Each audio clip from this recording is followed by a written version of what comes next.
بسم الله الرحمن الرحيم. أياما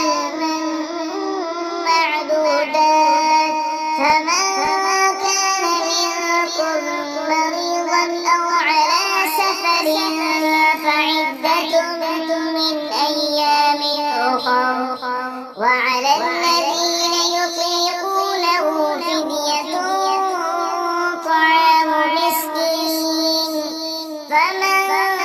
تطوع خيرا فهو خير له، وأن تصوموا خير لكم إن كنتم تعلمون. شهر رمضان الذي أنزل فيه القرآن هدى للناس وبينات من الهدى والفرقان، فمن شهد منكم الشهر فليصم، ومن كان مريضا أو على سفر فعدة من أيام أخر، يريد الله بكم اليسر ولا يريد بكم العسر، ولتكملوا العدة ولتكبروا الله على ما هداكم ولعلكم تشكرون. وإذا سألك عبادي عني فإني قريب أجيب دعوة الداع إذا دعان، فليستجيبوا لي وليؤمنوا بي لعلهم يرشدون. أحل لكم ليلة الصيام الرفث إلى نسائكم، هن لباس لكم وأنتم لباس لهم، علم الله أنكم كنتم تختانون أنفسكم فتاب عليكم وعفى عنكم، فالآن باشروهن وابتغوا ما كتب الله لكم، وكلوا واشربوا حتى يتبين لكم الخيط الأبيض من الخيط الأسود من الفجر، ثم أتموا الصيام إلى الليل ولا تباشروهن وأنتم عاكفون في المساجد، تلك حدود الله فلا تقربوها،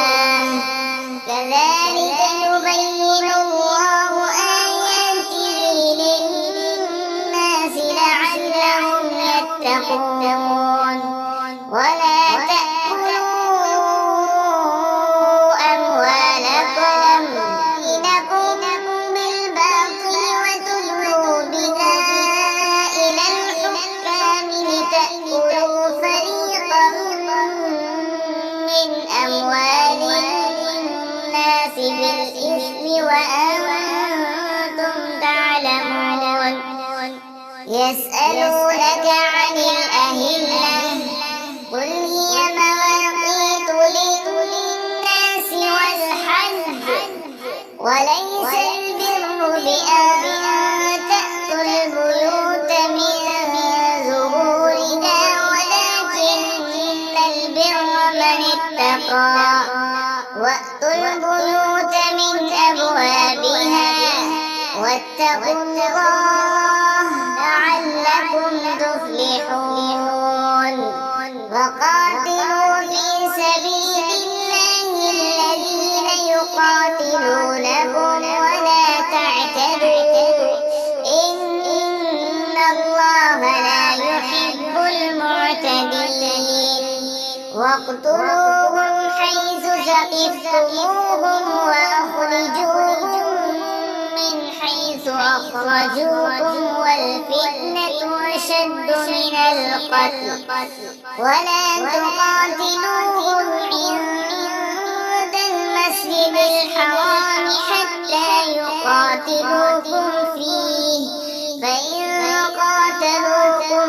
فاقتلوهم ذلك جزاء الكافرين فإن انتهوا فإن الله غفور رحيم وقاتلوهم حتى لا تكون فتنة ويكون الدين لله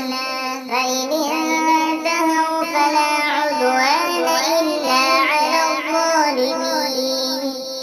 الشهر الحرام بالشهر الحرام والحرمات قصاص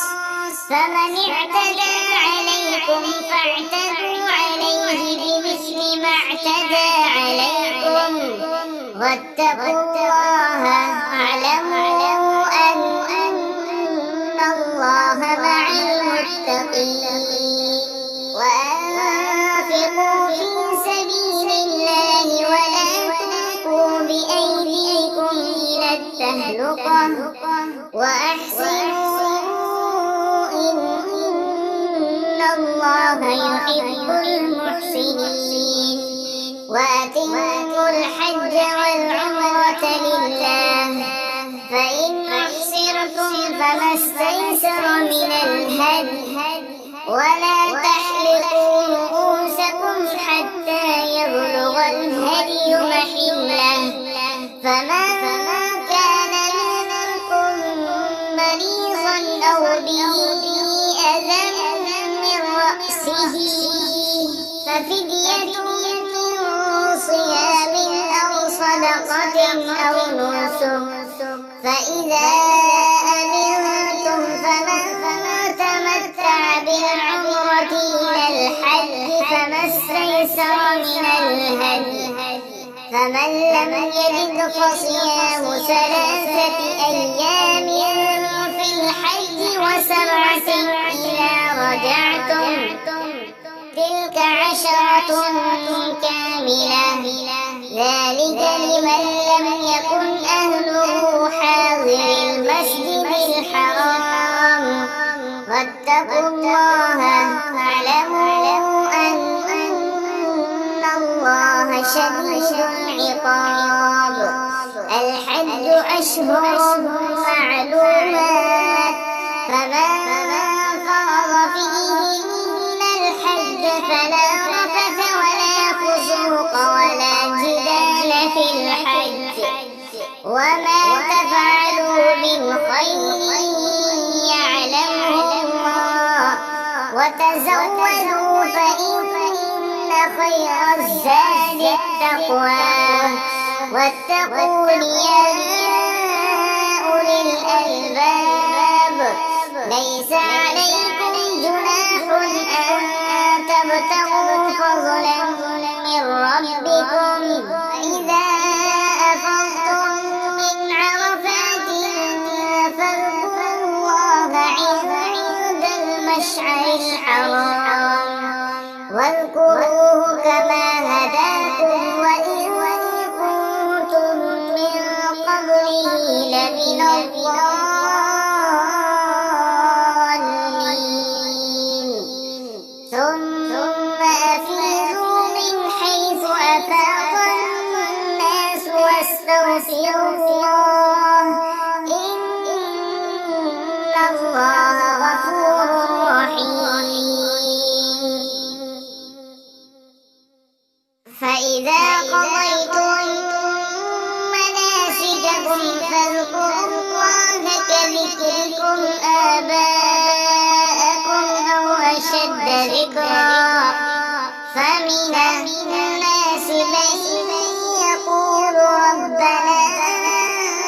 آتنا في الدنيا وما له في الآخرة من خلاق ومنهم من يقول ربنا آتنا في الدنيا حسنة وفي الآخرة حسنة وقنا عذاب النار أولئك لهم نصيب مما كسبوا والله سريع